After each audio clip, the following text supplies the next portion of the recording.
Hi guys. Today, I'll tell you about a biographical war drama called Jarhead.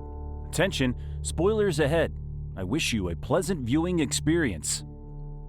Drill Instructor Fitch welcomes the new recruits to the USMC Barracks. He declares that there are no blacks or whites there. Everyone is now green. He asks Swofford if his father had served, to which the soldier replies yes. Then the instructor asks if he has a girlfriend. Swofford realizes that joining the Marine Corps was a bad decision. The recruits are then sent to the Marine Corps Base Camp Pendleton. The senior officer assigns Swofford to the 2nd Platoon so that he can improve their performance. The platoon welcomes the newcomers by attacking him with a red-hot branding iron. He loses consciousness. When he wakes up, he discovers that there is no brand on his leg.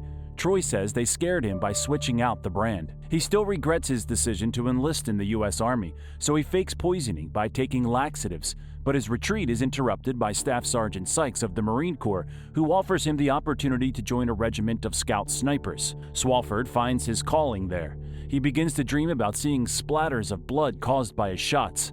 The next day, he witnesses a tragedy. One of the recruits loses their nerve during the exercises, where the platoon has to crawl under barbed wire during the machine gun fire. The recruit stands up and gets a bullet in his head. Swofford completes his infantry sniper training together with 5 other soldiers. Sykes makes Swofford the shooter, and Troy is appointed to be a spotter. At just about that time, Saddam Hussein invades Kuwait. The U.S. is in this conflict. On the same day, the Marines watch a movie about the Vietnam War. The session is suddenly interrupted, and the announcer says that the recruits are to report to the company area.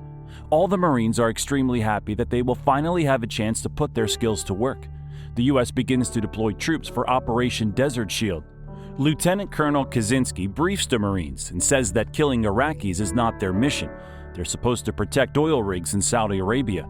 The 2nd Platoon settles in its new camp. Sykes orders the fighters to put on chemical protective gear for a run. The fighters have been patrolling the desert for several days, simulating, demining, and shooting at targets. They keep watch at night. Days turn into weeks, and the number of troops increases to hundreds of thousands of soldiers. It has been 62 days since the arrival of the 2nd Platoon. Out of boredom, they try to entertain themselves by arranging scorpion fights for money. A wall of shame is installed in the camp, where the soldiers put photos of the girlfriends and wives who failed to wait for them to come back from service. Swofford begins to worry about his girlfriend. One day, journalists come to their camp. Sykes gives instructions on what to say and what not to say. Journalists are interviewing the soldiers. Answering the question about who's waiting for him at home, Swofford mentions his girlfriend Christina. She's the only person he cares about. Sykes tells the reporters how comfortable NBC suits are. He makes the soldiers put them on and play a football game. Exhausted by Sykes' demonstration, the Marines riot by stripping off all their clothes. That night, Sykes forces the soldiers to build a pyramid out of sandbags to punish them for their behavior. He announces that they will have a 2-day search in the rear and orders. In the evening, Swofford gets his dog tags. He's upset that they don't say no preference. He also receives a letter from Christina, in which she tells him that she met a guy named Carl. He's the night manager at the hotel where she works. The soldiers mock him, saying that Christina will soon make her appearance on the Wall of Shame. Troy encourages Swofford and tells him to call her before jumping to conclusions. For several days, Swofford goes about in complete despair, constantly thinking about what the letter said. The next day, he calls Christina. The conversation is going well until he interrupts her and asks if she knows Carl well. She then pretends there's a connection problem and hangs up, which unsettles Swofford even more. He now has nightmares about his girlfriend. Then, Michael receives a tape from his wife and invites the guys to watch it. It's supposed to be the Deer Hunter movie. However, there's no movie on the tape, but a video of his wife cheating on him with their neighbor. The tape turns out to be his wife's revenge for his past infidelities. As Michael leaves the room, several Marines turn on the video to continue watching, but Troy stops them and tells everyone to mind their business. The 2nd Platoon patrols the desert on day 122. The number of troops has increased to 390,000. Swofford thinks that it's difficult for a person that's going crazy to do anything. In the evening, he visits a signalman and buys a canister of alcohol for $40. He returns to his platoon for the Christmas Eve party. Swofford asks O'Donnell to take his watch for money. The soldiers are having a great time, but O'Donnell accidentally starts a fire while making dinner. The fire gets out of control and spreads to the flare crate. The soldiers think that an attack has started. They run out of the tent with their weapons and see what happened. Sykes demotes Swofford to private for leaving the watch and assigns him to dispose of waste from the outdoor toilets.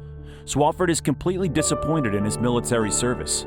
The next day, Swofford and O'Donnell work on assembling and disassembling machine guns. He loads the machine gun and aims it at O'Donnell's head, making him recite the shooter's commandment. Realizing what he has done, he begins to cry. While on patrol in the desert, Troy lectures Swofford for what happened between him and O'Donnell and makes him apologize. Swofford begins to apologize but is interrupted by the sudden sound of gunshots. When barely distinguishable silhouettes appear on the horizon, the Marines form a line. Swofford greets people in Arabic and approaches them for negotiations. Having told him that someone shot their camels, they leave. On their way back, the platoon cheerfully discusses what happened, and the soldiers are surprised that Swofford speaks Arabic. Sykes informs the 2nd Platoon that they are now doing Operation Desert Storm. Hussein has finally officially announced Iraq's invasion of Kuwait, and there will be casualties. The enemy uses toxic gas, so the soldiers are given atropine and injection syringes.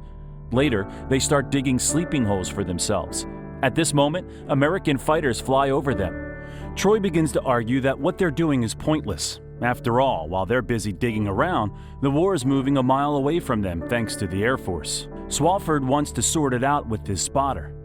Without letting him finish, Sykes takes Swofford aside and says that Troy will be kicked out of the Army as soon as he returns to the U.S. because he lied to the draft officers about his criminal record.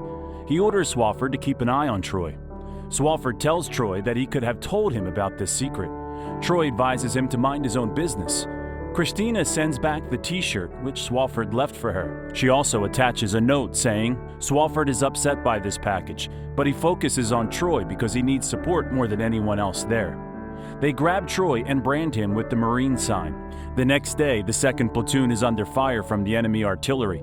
While everyone is hiding in the shelter, Swofford keeps standing, enjoying the beginning of the first battle, so welcome and so desired. Sykes tells him to get the batteries for the signalmen.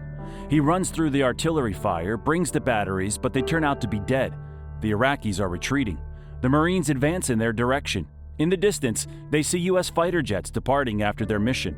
Fowler happily waves at them, but 2 fighters suddenly turn around and, mistaking the infantry soldiers for the Iraqis, begin shelling their own troops. Several soldiers get wounded.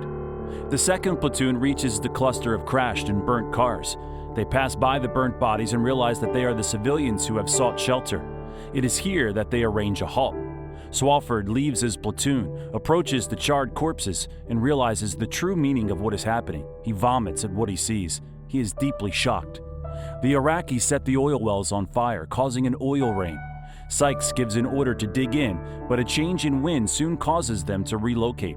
Sykes strikes up a frank conversation with Swofford in which he reveals that his brother has a drywall business. He offers Sykes a job and is willing to pay him good money. Sykes could choose to live a happy life, spending every night with his wife, yet he loves his job and wouldn't trade it for anything. The next morning, Kaczynski asks Sykes for the best snipers. Sykes points him toward Swofford and Troy. They are given the task of eliminating 2 high-ranked Iraqi officers in the control tower nearby. He reminds them to ask for confirmation before firing the shot. Swofford and Troy are hiding in an abandoned building with an excellent view of the control tower. They wait a long time for the targets to appear. In the evening, the 2 officers finally turn up. The weapon is set. Troy calls the headquarters and requests permission to take the shot. Having received the go-ahead, he starts the countdown. However, when Swofford is ready to pull the trigger, Major Lincoln storms in and interrupts them, saying there will now be an airstrike. Troy begs the Major to let them take the shot because there will be no difference anyway. The Major refuses, and Troy breaks down. Later in the evening, Swofford and Troy discuss their plans to return to civilian life. Troy says he'll be a drug dealer. Checking the time, they realize that the pickup did not come for them and that something went wrong. The 2 friends go to camp on foot. Suddenly, they hear a noise from a distance. Hoping that it is the Iraqis, they are preparing to fire. Climbing a hill, they see that it is the U.S. military celebrating their victory around the fire. Swofford says he never shot his rifle. Swofford fires a shot into the air, and everyone indiscriminately begins to follow his example.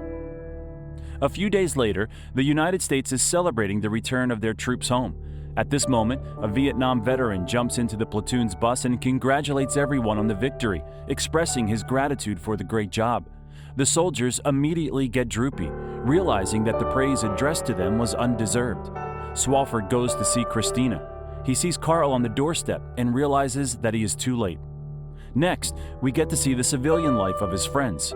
Fowler is having fun in a bar, Kruger is making a marketing presentation, Cortez is in the park with his wife and 3 kids, Escobar is laying out products at the supermarket, but Sykes is back on the battlefield.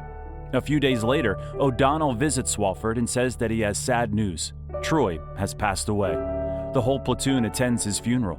The movie ends with the phrase that no matter what a man does after serving in the Marine Corps, builds a house, loves a woman, or changes his son's diaper, he will always remain a jarhead. Thanks for watching. I hope you enjoyed the video, and if so, please give it a thumbs up. It really motivates me to do more reviews for you. Subscribe to the channel and turn on the notifications so you don't miss new episodes. See you soon.